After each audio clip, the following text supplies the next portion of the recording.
Sircilla municipal కార్యాలయంలో నూతన పాలకవర్గం కొలువుదీరింది.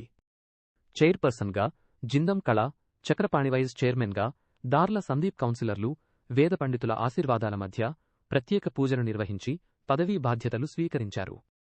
ఈ సందర్భంగా వారు మాట్లాడుతూ, పారదర్శక పాలనే లక్ష్యమని, పట్టణ అభివృద్ధికి అంకితభావంతో పనిచేస్తామన్నారు.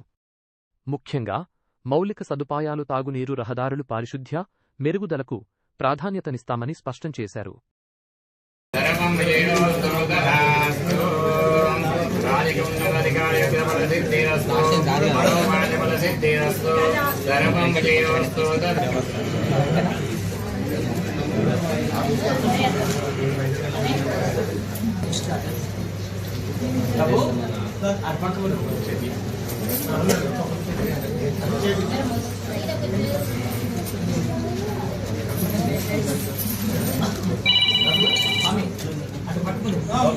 సార్ ఇక్కడ మేడం మేడం మేడం ఇక్కడ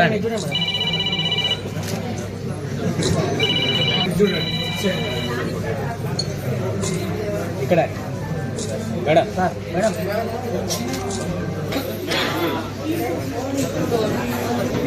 ఎవరు గిట్లు పెట్టుకోవాలి.